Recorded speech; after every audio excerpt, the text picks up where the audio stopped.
My brother told me I didn't belong at the dinner table, so I bought the $5 million restaurant, fired him in front of the staff, and took everything he cared about.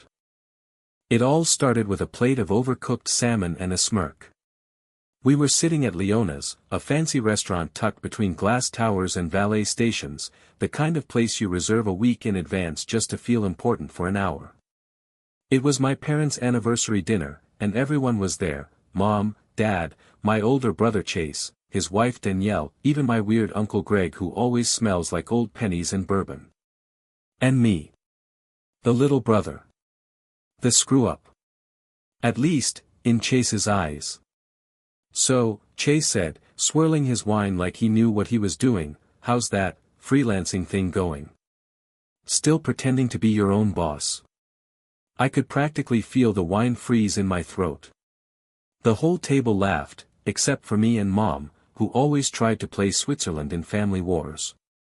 Chase leaned back, folding his arms with that smug grin that had haunted me since we were kids. He used to beat me in Monopoly and shout, "Read the rules, genius," when I cried. Nothing had changed. "I actually landed a new project," I said calmly. "Working on something big." Chase raised an eyebrow. "Oh yeah? Like a website for someone's Etsy store?" More laughter. This time louder. My ears burned. I looked around the restaurant: gold fixtures, polished wood, soft jazz, overpriced appetizers. The staff was buzzing like a perfect machine. And there was Chase, practically glowing, a manager here now. He loved to remind people he was upper management, even though he just ran operations at this one location. I smiled. Just a little. That's when the idea hit me. I didn't need to argue. I didn't need to prove anything at that table. I just needed a plan. And I had one. Let him laugh. Let him keep laughing. Because I was going to buy the restaurant.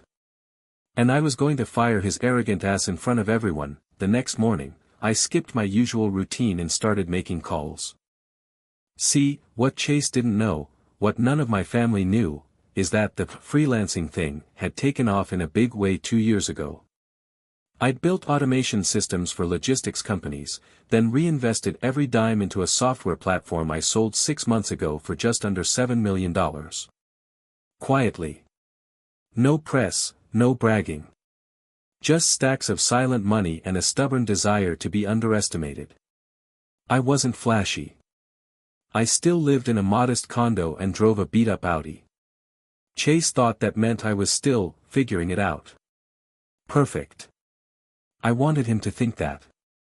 By Friday, I had a meeting with Leona's actual owner, an older guy named Raymond who looked like he'd been running restaurants since the Reagan era. We met at his golf club. He'd been looking to sell for months. Said his kids didn't want to take over and the stress was killing his blood pressure. "I just wanted to go to someone who won't ruin it," he said, lighting a cigar. "This place has a soul. It's not just another chain." I told him I loved the place. That it reminded me of family. We shook hands the following Monday. Deal closed in under 10 days. No financing. Full cash buyout. Raymond was stunned, but relieved. "You're the quiet kind of rich," he said, shaking my hand again. "That's the dangerous kind." All I could do was smile.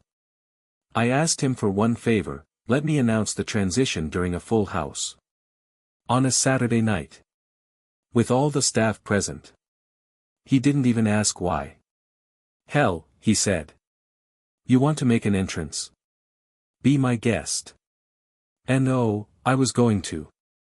Because I already had a reservation under Chase's name for Saturday. Same time. Same table. All I had to do was wait. Saturday came faster than I expected. I wore a tailored navy blazer, nothing too loud, but sharp enough to raise eyebrows. When I pulled up, I didn't use valet, I walked. I wanted to feel the ground under me. I wanted to savor every second of what was about to happen. Chase was already at the table, mid-laugh, retelling a story to some coworkers. Apparently, he'd invited a few friends from the restaurant staff too, servers, bartenders, the sous chef. A real ego parade. "Look who finally shows up," he said, raising his glass. "I was starting to think you couldn't afford the Uber." I smiled. Traffic. I sat down. Small talk floated around, but my heart was thumping like a war drum. The maitre d' gave me a slight nod from across the room. That was my cue. Raymond had made the arrangements. Just before dessert, the soft jazz faded out. Lights dimmed slightly. A hostess walked up to the center of the dining floor and tapped a spoon against her glass. "Ladies and gentlemen, thank you all for being here this evening," she began. "We have a special announcement. After many wonderful years, Leona's is now under new ownership. The original owner, Mr. Raymond Willis, has officially passed the torch." Chase leaned in, curious. "Wait, what?" he muttered, looking at the other staff around the table. They were all just as confused. The hostess continued, smiling directly at me. "And now, please welcome the new owner of Leona's. Mr. Nathan Hale." The restaurant turned. All eyes landed on me. Chase froze. I stood up slowly. Let the silence bloom. "Hi everyone," I said, my voice steady. "I've always loved this place. I'm honored to carry on its legacy. And I promise, we're just getting started." Scattered applause. Some surprised gasps. Chase's mouth was still open, like he was trying to load words but couldn't quite click the right file in his brain. "Nate," he finally whispered. "Is this some kind of joke?" I turned to him. "Calm. Even. No joke. As of Monday, I'll be reviewing staff. Top to bottom. Restructuring is necessary." He blinked. "Wait, what are you saying?" I looked him dead in the eye. "I'm saying you're fired, Chase." For a moment, nobody moved. Chase sat there, stunned, his wine glass hovering midair like he'd forgotten what hands were for. His co-workers looked around awkwardly, trying to process what just happened. The bartender at the far end of the room let out a quiet, "Holy shit," under his breath. "You're firing me?" Chase asked, his voice cracking. I nodded. "Effective immediately." He stood up, red-faced. "You can't fire me, I built this place. I trained half this staff. You don't even know how it runs." "I don't have to," I replied coolly. "I hired someone who does." Right on cue, a woman in a black dress suit stepped forward. Tall, confident, clipboard in hand. Her name was Erica, ex-director of operations for a 5-star restaurant group in Chicago. I'd flown her in earlier in the week. She was sharp, decisive, and most importantly, didn't take crap from guys like Chase. She handed him a sealed envelope. "This includes your final paycheck and an exit package," she said. "Please collect your belongings by tomorrow. Your access codes have already been revoked." He looked at the envelope like it might explode. "I gave 10 years to this place," he muttered. "You're just going to, what? Kick me out in front of everyone?" I stepped a little closer. "You didn't just mock me," I said. "You've mocked every risk-taker, every dreamer, every person who didn't follow your exact path. You made this place miserable for the people under you. The only reason they didn't quit is because they needed the paycheck." He looked around. No one stood up for him. Not a single word. Danielle, his wife, had her eyes on her phone the entire time. "I didn't come here to embarrass you," I added. "You did that all on your own." He stormed off, brushing past a stunned waiter. The silence he left behind was deafening. Then someone started clapping. A server. Then another. And then, the whole room. I didn't expect that part. But I'll admit, it felt damn good. The applause didn't last long, but the message stuck. People returned to their tables. The buzz slowly returned to the room, but now the energy had shifted. I wasn't just Chase's awkward little brother anymore, I was the guy who bought the place and cleaned house in under 10 minutes. Erica got to work right away. She introduced herself to the staff, handed out new onboarding packets, and scheduled one-on-one meetings for the next week. The energy in the room among the employees? Relief. Like they'd just been unshackled. I sat back down at the table where it had all started, alone now, but oddly at peace. A young server brought over a dessert I hadn't ordered, triple-layer chocolate mousse with a raspberry drizzle. "It's on the house," she whispered with a smile. "Or I guess, technically, still on you." We both laughed. Across the room, I noticed Danielle slip out quietly. No goodbye, no reaction. Typical. By Monday, the staff had already transformed. People who used to shuffle around with their heads down were smiling, pitching ideas, offering input. Erica posted new schedules with fair rotations. I approved raises for every kitchen employee who'd been stuck at minimum wage for years.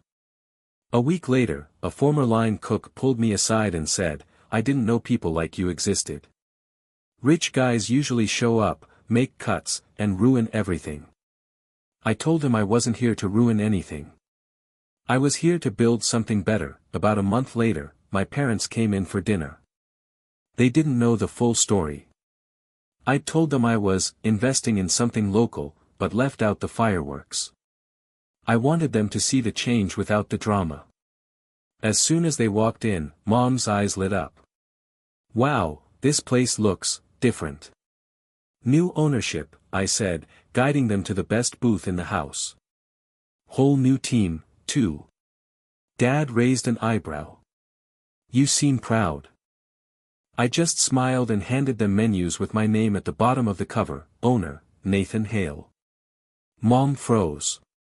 She stared at it, then looked at me. "You bought it?" I nodded. "And Chase?" Dad asked cautiously. "Moved on," I said, without a hint of gloating. It was time. They didn't say much for a moment, just sat there with these expressions I'll never forget, half astonished, half proud. Dinner was incredible. The staff went above and beyond. The food was flawless. The wine, perfect. As we were leaving, Mom squeezed my hand. "You always were the quiet one," she said softly. "But you don't miss when it counts." Outside, I stood alone for a moment and looked at the gold-lettered sign above the entrance. Leona's. Still the same name. Still the same soul. But now, it was mine. And I'd earned every inch of it. 3 months later, Chase texted me. No apology. No reflection. Just, "Any chance you'd reconsider?" This place was my life. I stared at the message for a while. I could have ignored it. Could have rubbed it in. But instead, I replied, "You made it your life, but you forgot to respect the people in it. That's not leadership. That's control." He never responded. Funny thing is, I didn't even feel angry anymore. Just, free. I check in on Leona's every week, but I don't hover. Erica runs it like a 5-star machine, and the team feels like a family now. We added a scholarship fund for culinary students and started hosting charity nights. Business has never been better.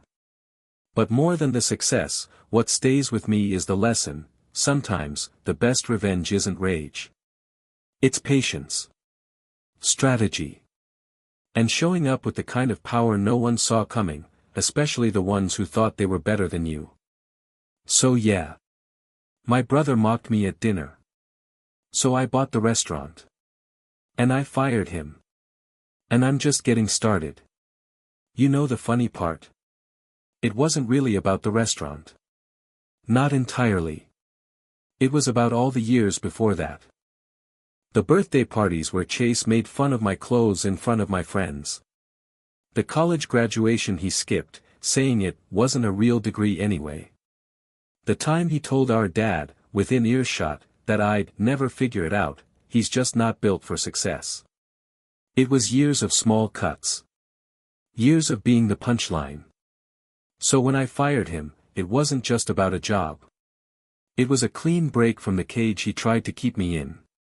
From the story he'd written for me, that I was always second best. People talk a lot about success being the best revenge. But here's the truth, revenge alone is shallow. It burns hot, then dies. But rebuilding yourself, quietly, patiently, into someone you're proud of? That stays with you forever. Last week, one of the new servers, probably 19, maybe 20, asked if I'd always been successful. I laughed. Told him about my crappy studio apartment, eating instant noodles while building back-end code through the night. Told him about being laughed at during job interviews. Told him about Chase. He listened, wide-eyed. Then he asked, so what changed? I thought about it for a second and said, nothing, at first. Then I stopped trying to prove myself to people who never wanted me to win. That was the shift. I didn't win because I beat Chase. I won because I finally stopped running in his lane. Now, I create my own. Every week, I see customers enjoying themselves under soft lights and quiet jazz. I see employees smiling because they're respected, not micromanaged. I see a version of my younger self walk through the front doors sometimes, nervous, unsure, hoping they belong somewhere. And every time, I make sure they feel like they do. That's the legacy I'm building. A place where no one gets mocked at dinner ever again. Last night, I sat alone at that same table where Chase mocked me. Table 14. Corner booth. Perfect view of the kitchen line and the floor. A young couple sat nearby. First date, maybe. Nervous energy, soft laughs, too much cologne. He looked over and said, "Hey, aren't you the owner?" I nodded. He smiled. "This place is incredible. Staff's amazing. It just feels different." That hit me. Because that's all I ever wanted. For people to walk in and feel seen. Respected. Safe.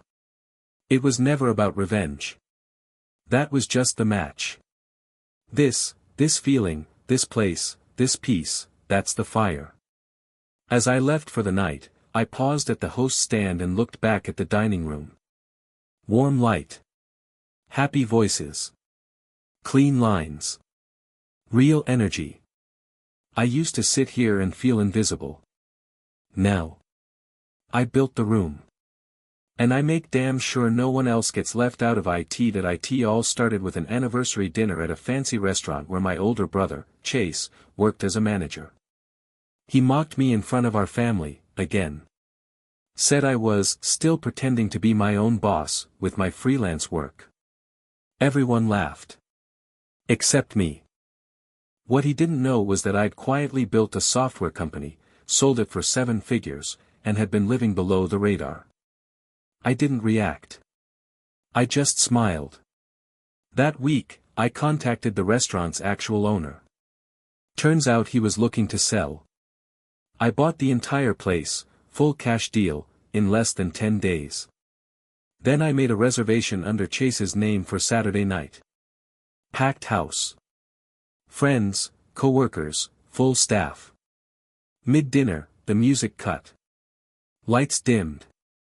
And an announcement went out, Leona's was under new ownership.